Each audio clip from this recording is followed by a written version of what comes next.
Hey, good morning. How y'all doing? It is Well Red Beard. It is a damn fine day to talk about a book. And today we are here for a book review and we are going to talk about Lark Ascending by Silas House. This is a post apocalyptic novel. This is a dystopian novel. This is a very, very good book. I gave it 4 stars. It is basically about a man, a woman, and a dog, but mostly the man and the dog at the end of the world. Silas House is a Kentucky author from Kentucky. He's a gay author, so that does have some LBD, LBGTQIA plus leaning themes in here. I mean, nothing is. I mean, it's just really kind of side notes. I mean, because there's not a lot of love to be had in this book, gay or otherwise, right? But it is a very, very good book. And at the end of the day, America has burned, and it has come from a very, very similar climate to what we live in today, has festered and caught fire, and America has burned. And our main character, Lark, um, has crossed the ocean with his mother and father. They've already lost a lot of people along the way, but has crossed the ocean to Ireland, and along the way loses even more. And he's really kind of set on a solo quest until he meets Helen, a woman, um, and until he meets Seamus, the dog. And they're on a quest to get to. I'll wait because I'm going to read the synopsis, and I'll assume the synopsis will mention that. But to get to a particular part of Ireland, they believe to be a safe zone, so to speak. But again, the key is that you know this apocalypse, this end of the world, this burning of America grows out of um, uh, something very similar to our current situation. So I don't want to say that this book is political at all, but there are definitely political undertones to those in power burning the world, out from under us. And the funny thing is, and I'm probably going way too far before getting into the synopsis, but the funny thing is that I just had this thought. I just read the Overstory by Richard Powers, which is a book about trees, for lack of a better way of putting it. But environmentalism, activism, killing the virgin forest, causing the end of the world type stuff. And I love that book. First of all, it's a Pulitzer Prize winner from 2019. But while reading that book, I had this thought that I mean, humans get such a bad rap for the Earth being in the state it's in, for global warming, for climate change, for all those things. I mean, humans are the cause of that. But then I kind of like really, um, I guess, backpedaled and said, I I'm not responsible for that. I mean, don't get me wrong. I mean, I drive a gas vehicle. I'm not super environmental. I don't recycle as much as I should, but I'm not the one killing the earth. I mean, it's corporations and it's those people that make so much damn billions and billions of dollars, so much damn money from those corporations. So like I feel like wow, we as humans are guilty of the state of the earth, for the state of the earth. You could probably look at the top 10, the billionaires, and really put the vast majority of that blame on them. Maybe that's naive, maybe that's stupid, but I had that thought, and then I'm really big on books at the right time and how like one book rolls into the other for me, and how me randomly choosing to read Richard Powers and then read this book, and Silas House actually puts voice to that exact thought that I was having. Very, very similar uh, thought to what I had right on the page. So synopsis, and then we'll talk a little bit more about it. I gave the book 4 stars. It says a timely, powerful story of survival set in the not too distant future, reminding us to always hold on to hope, even in the worst of times. It was a gold winner for the Nautilus Book Awards. With fires devastating much of America, Lark and his family first leave their home in Maryland for Maine, but as the country increasingly falls under the grip of religious nationalism, it becomes clear that nowhere is safe, not just from physical disasters, but also persecution. The family secures a place on a crowded boat headed to Ireland, the last place on earth rumored to be accepting American refugees. Upon arrival, it turns out that the safe harbor of Ireland no longer exists either, and Lark, the sole survivor of the transatlantic voyage, must disappear into the countryside. As he runs for his life, Lark finds two equally lost and desperate souls. One of the last remaining dogs, who becomes his closest companion, and a fierce, mysterious woman in search of her son. Together, they form a makeshift family and attempt to reach Glendalough. It looks like Glendalough, but the book pronounces it Glendalough. Um, a place they believe will offer protection. But can any community provide the safety they seek? Lark Ascending is a moving and unforgettable story of friendship, bravery, even more the ongoing fight to protect our personal freedoms and find our shared humanity from a writer at the peak of his powers.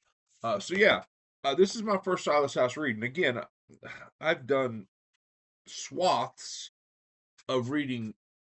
I mean, like 5, 6 years ago, I was reading like only Kentucky authors, only local history, stuff like that. And somehow, while I knew a lot about Silas House, I just didn't get into it. I mean, I own The Cold Tattoo, I own Clay's Quilt, I've owned some other books of his, and just haven't read them. And this one particularly came into my hands because he came and did like a reading, a signing at my wife's college. My wife is an English professor, also teaches women and gender studies, also teaches Holocaust literature.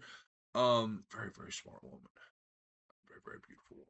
Anyway, he came and did a reading there, and I was unable to attend, but she brought me a signed copy. So I got into it. And Georgia, our Great Pyrenees, is getting ready to tell you about it. But so anyway, so I got into this book, and yeah, 4 stars. I mean, expect to see me read more of his work. I mean, I've always been.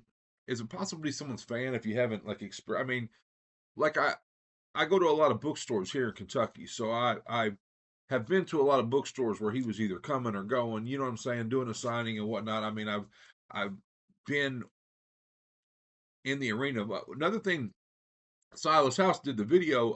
I don't know if you Tyler Childers, the country music artist, also from here in Kentucky, did the song "In Your Love." The video was kind of, I guess you would call it controversial for some because it showed, it displayed two gay coal miners, right, and falling in love and all this stuff. And Silas House, unless I'm mistaken, directed the video for that. So anyway, so back to this book. One thing that kind of stood out to me, kind of outside of everything else, was like, Lark is not this. He's not out there looking for conflict. I mean, and maybe in a post-apocalyptic world, even people that seek out conflict in normal life, maybe they're not necessarily still doing that. But seeing him driven to that point of being willing to give his life away to. There's one scene where he um just shucks all common sense, all um uh flee all his the what is it, fight or flight, just shucks everything he knows, everything he has managed to stay alive on, uh, it, on the idea of trying to help this little girl. That scene kind of jumped off the page at me as far as being, very, very dynamic. There are a couple things in here that I just want to kind of read straight from the book, and share with you. Again, I really like this book, 4 stars for me. But it talks about how. Let me check this real quick.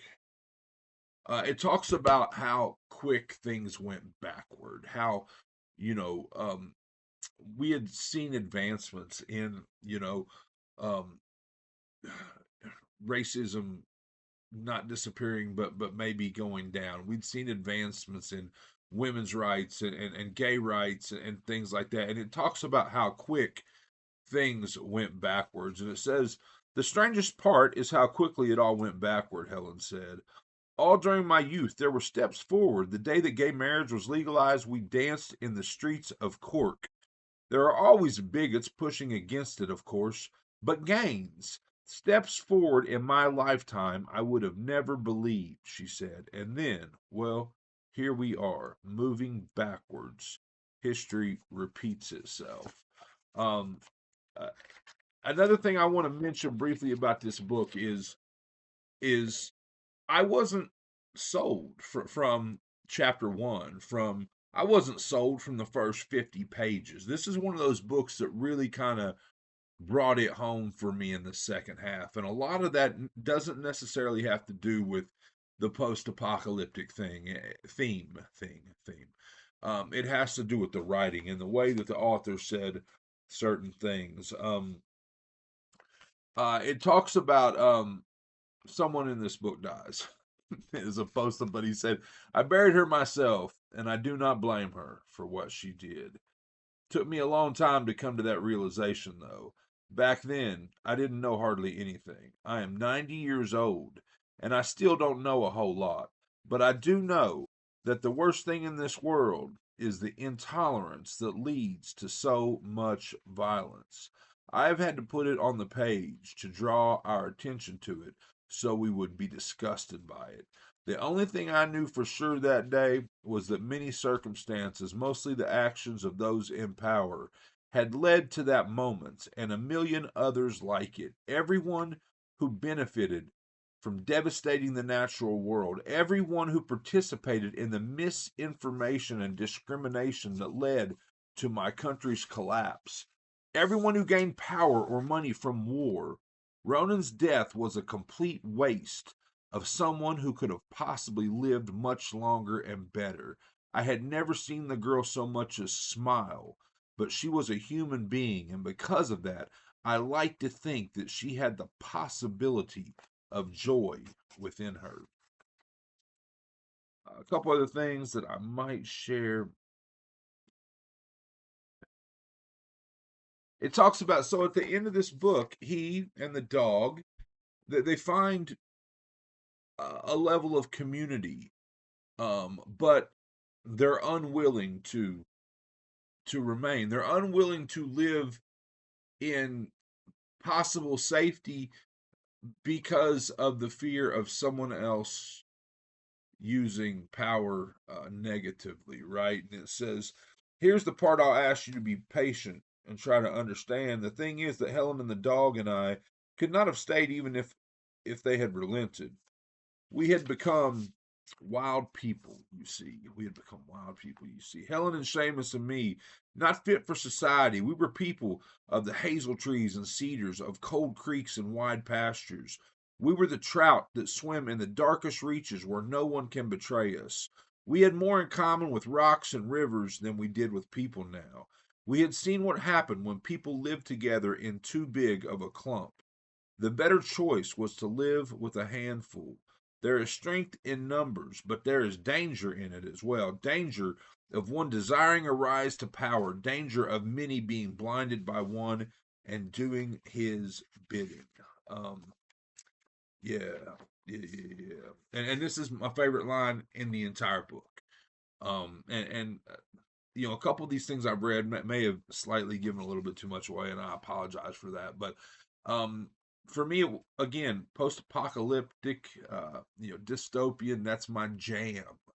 But I don't love this book. I don't really like this book for that. I like it for the prose, for the writing, for Silas's voice. So um, I'm gonna see if I need to give any context here at all. It just kind of talks about everything that happens. You know, I'm living here still. Who knows how much longer, but I'm not able to rise anymore. I'm old and white haired in a way I could have never imagined myself. But it gets to this line, and this is the line I'm talking about. I've burned. You know, remember, we know America has burned, basically. It says, I've burned. And that's what I wish for all of you, to burn with anger, desire, joy, sorrow, all of it. I love that line. I've burned, and that's what I wish for all of you, to burn with anger, desire, joy, sorrow, all of it. This is Lark Ascending, post apocalyptic dystopian novel by Silas House about a man and one of the last remaining dogs on this planet, or at least we're led to believe that. Yeah, it's been Well Read Beard, 4 stars for me. I hope you enjoyed it, and I hope you're enjoying all your books, all of them, all of them, all of them, all of it, as much as I am. If not, you're reading the wrong damn books.